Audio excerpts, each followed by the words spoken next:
So, before we proceed further, let us briefly discuss some of the important tidbits of Fourier series. Like that, some kind of formulas, some identities which help us simplify the analysis, and actually, this also helps to broaden the applications. So, what does this include? So this video will include Fourier series for even and odd function, where series reduces to only cosine or sine terms. We'll also study half range expansions, which allows us to represent function defined only over a limited interval. Also we'll look by then we'll look into the complex form of Fourier series, which provides a more compact and an elegant representation using exponential functions. And lastly, we'll look into Percival's identity, which establishes an important relation between a function and its Fourier coefficients, linking the total energy of the function in the time domain to that in the frequency domain. So we'll look into these four things in a very short and crisp way so that it doesn't take much time. These concepts basically are extremely useful and will help us solve problems more efficiently, while it also gives a deeper insight into the structure of Fourier series. So let us begin with the first topic, that is the Fourier series for even and odd function. All right. So let us start off with what is an even function, right? So an even function, what is an even function? How do we check if a function is even or not? For example, if we replace the x of a function, if we have a function of x, for example, and we replace the x by minus x, and we see that it appears similar to f of x, like nothing changes after replacing x by minus x, then that function is said to be even function. All right. So now for even function, how will a naught, an and bn change? We'll look into this. All right.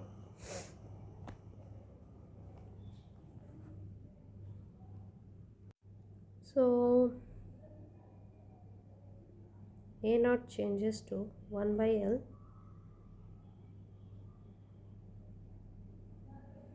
We knew this expression, right? That a naught is equals to 1 by L minus L to L f of x dx. Now as f of x is an even function, so we know for even function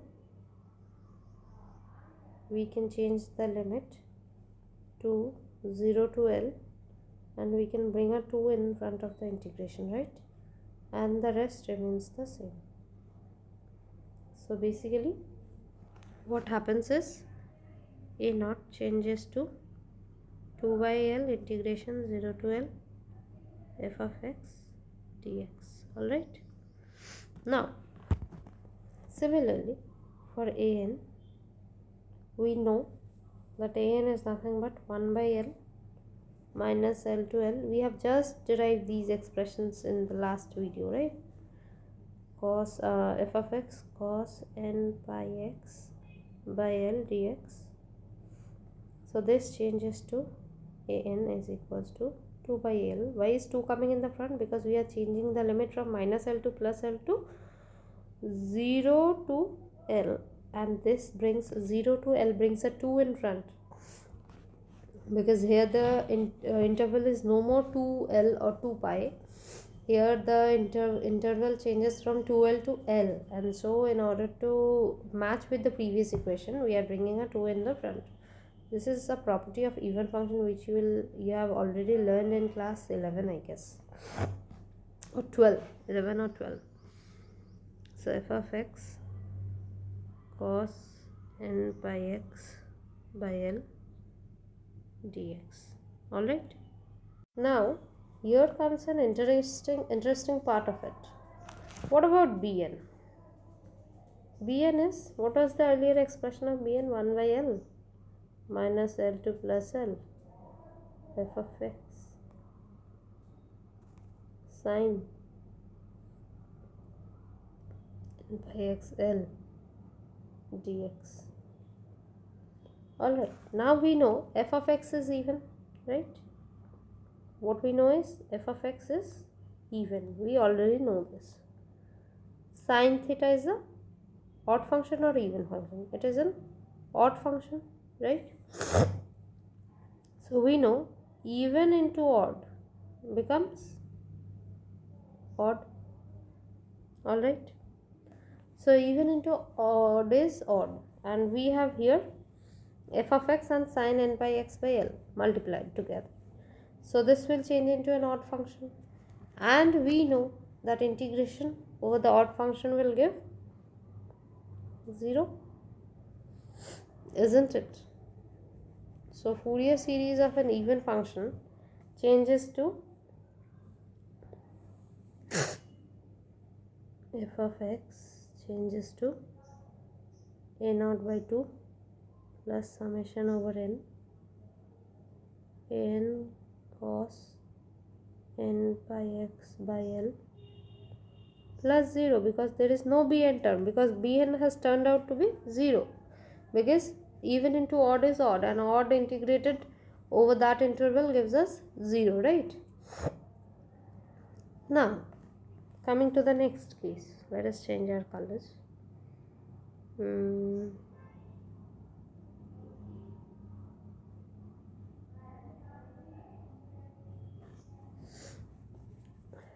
Case 2, when where we deal with odd function. All right. So what is an odd function? If you have a function of x, and if you replace the x with minus x, then you get minus f of x, that is the original function with a minus sign in front of it. Then we say the function to be odd function. All right, this is the basic definition. All right, now we have earlier seen that, look, just let us look into the expression that a naught, we have, as we can see in the screen, that a naught is just a function of f of x, and f of x here is odd.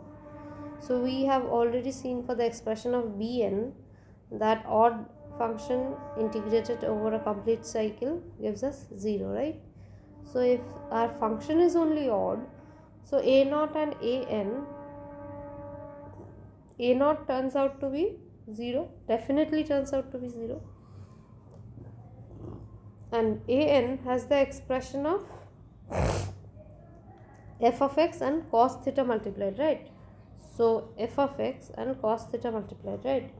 So cos theta is a even function, and f of x is a odd function in our case too.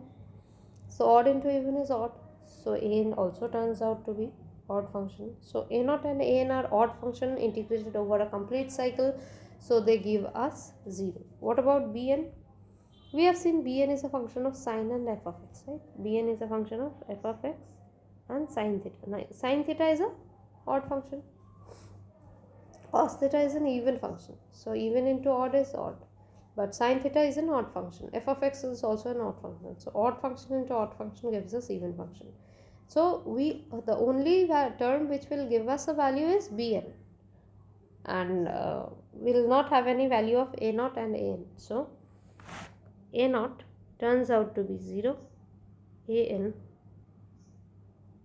also turns out to be 0. We are only left with bn. Earlier bn had the expression 1 by l minus l to l f of x sine n pi x by l dx, which now changes to bn is equals to 2 by l 0 to l f of x sine n pi x by l dx. All right, so this is our transformed bn expression if f of x is a odd function. All right, so So a Fourier series for an odd function will change to f of x is equals to summation over n bn sine n by x by n. Alright, this is what our Fourier series will change. This is how our Fourier series will change for an odd function, because we have no a0 and an term. A0 and an turns out to be 0. So we are left with only this term, that is bn term. Alright. Now let us look into the next topic, that is half range expansion, which is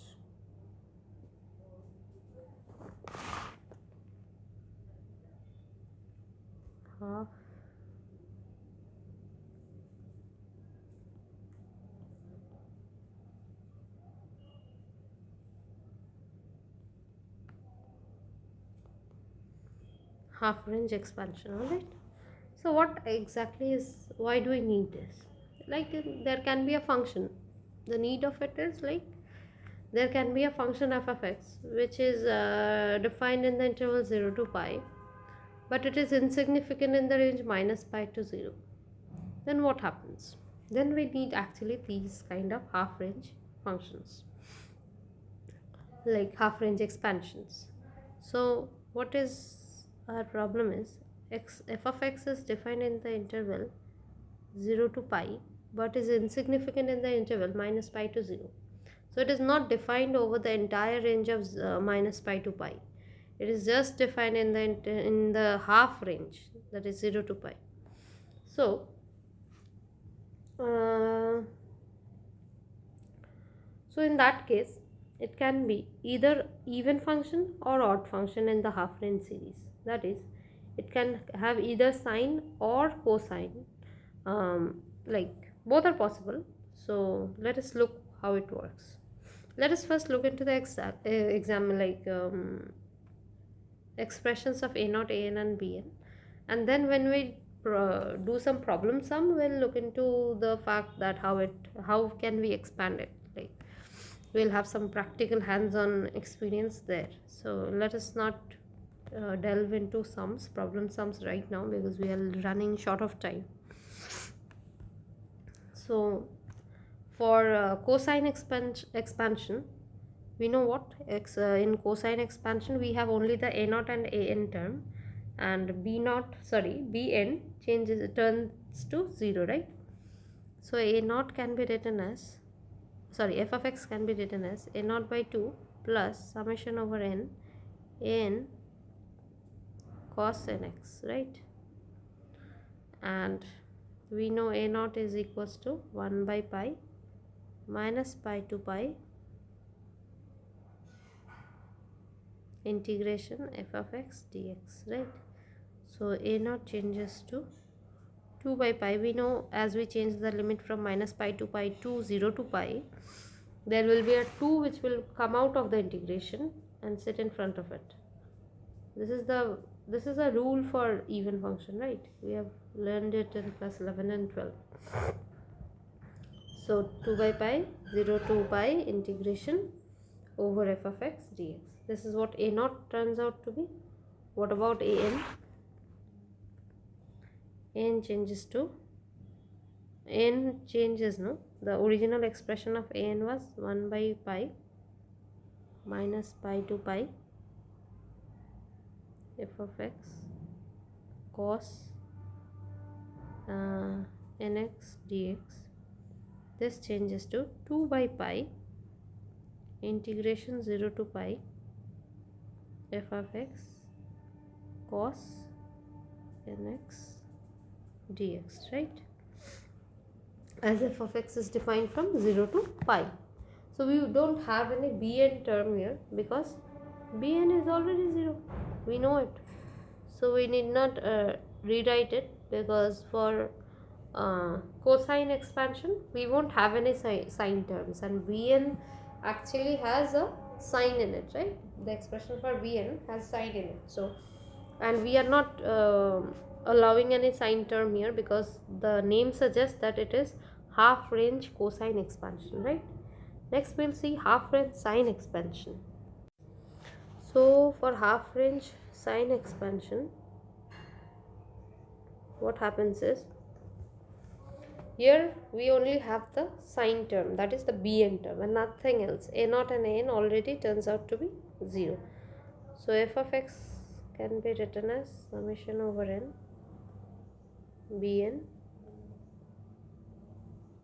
sin nx, isn't it? Now what is bn? We know that bn is 1 by pi integration minus pi to pi f of x sin n by dx. So bn changes to 2 by pi 0 to pi f of x sin nx dx.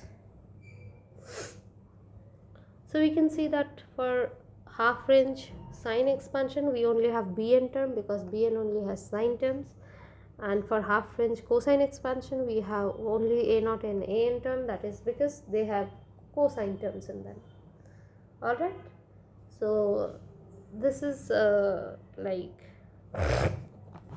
this is what we had to talk about half range expansion. Now we will there are something more to say, but then let us end this video here and we'll look into like the complex form of Fourier series and Percival's identity in the next video lecture. Alright, so thank you for now. Let us meet in the next video.